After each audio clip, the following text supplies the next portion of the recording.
Imagine this. May 1961. Two Italian brothers, Achille and Giovanni Cordiglia, are hunched over their radio equipment in a repurposed German bunker just outside Turin. These guys weren't spies. They were amateur radio enthusiasts, obsessed with the space race. Their self-built listening station, which they called Torbert, was their window to the cosmos. They spent countless hours scanning the airwaves, hoping to eavesdrop on the secret communications of the American and Soviet space programs. On this particular night, they stumbled upon something that would haunt them for the rest of their lives. It started as a faint whisper amidst the crackle of static, a signal from orbit. They quickly zeroed in on it, their hearts pounding. The voice was female, speaking Russian. At first, she sounded calm, professional, almost robotic. She was reading out data: capsule temperature, oxygen levels, velocity, standard re-entry procedure. The brothers, having intercepted previous flights, recognized the pattern. But then, the tone shifted, a slight tremor in her voice, a crack in the calm facade. Something was wrong, terribly wrong. The routine data readouts gave way to a growing sense of alarm. "I see a flame," she said, her voice rising. "What?" "I see a flame." "I see a flame." The capsule was overheating.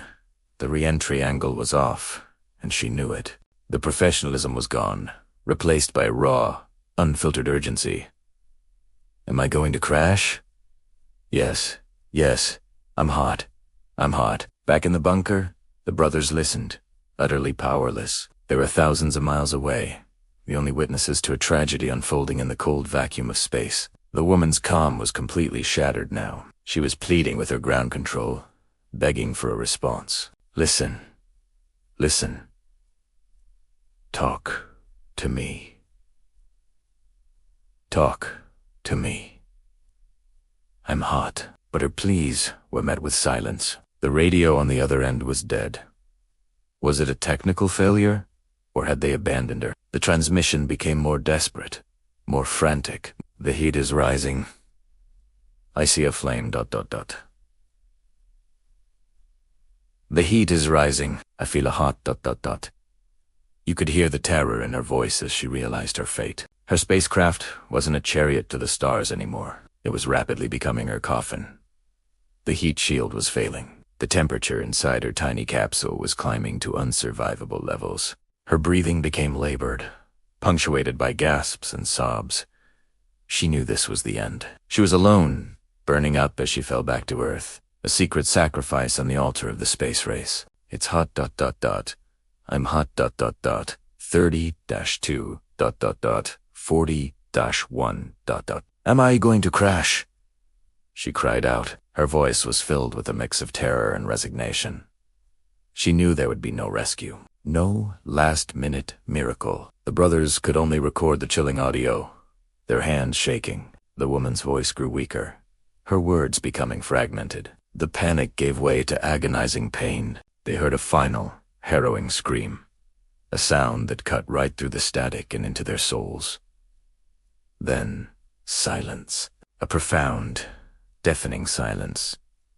The signal was gone. The Soviet Union never acknowledged the incident. When the brothers released their recordings, the world was skeptical. Soviet officials vehemently denied it, calling the tapes a hoax, a fabrication, or at best, a misunderstanding of a ground-based training exercise. They claimed no cosmonaut was lost on that day. Officially, she never existed. There was no launch, no mission, no failure. But the Cordiglia brothers stood by their story. They had made 9 such recordings of alleged Soviet space disasters, a grim collection they called their space morgue. They captured the faint heartbeat of a suffocating, the final transmission of a crew whose capsule veered off into deep space. And this, the most chilling of all, the voice of a woman burning alive. Over the years, the tapes have been analyzed, debated, and dissected. Skeptics point to inconsistencies in the Russian language used, suggesting it might have been faked. They argue that the trajectory and timing don't match any known Soviet launches. It's easy to dismiss it all as a Cold War era creepypasta. A ghost story for the space age. But others, unso sure.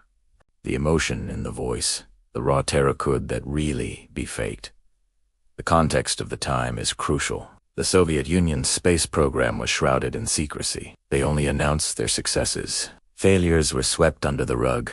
Cosmonauts were erased from photos, and their missions were struck from the record. These lost cosmonauts, or cosmonauti perduti, as the Italians called them, became the ghosts of the space race.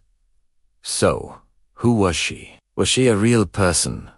A trained cosmonaut, whose name we will never know? Was her mission so secret that its failure had to be denied at all costs? After the fall of the Soviet Union, archives were opened, and researchers scoured the files, searching for any hint of a lost female cosmonaut from that period. They found nothing. No mission logs, no training records, no mention of her name. Officially, she is a ghost, a phantom of the airwaves. Yet, the recording remains.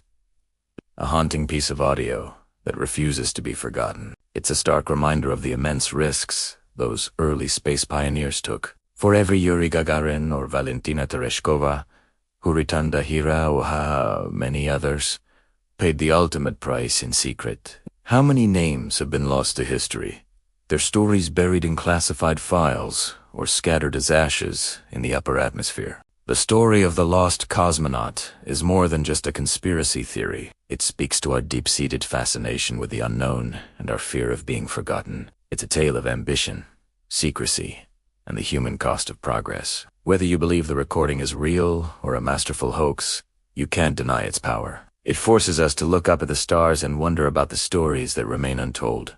What do you think? Was this a real tragedy captured by two amateur radio operators? Or a clever fabrication that has endured for decades? Let me know your thoughts down in the comments. And if you enjoy diving into these historical mysteries, please consider liking this video and subscribing for more content. Thanks for watching, and I'll see you in the next one.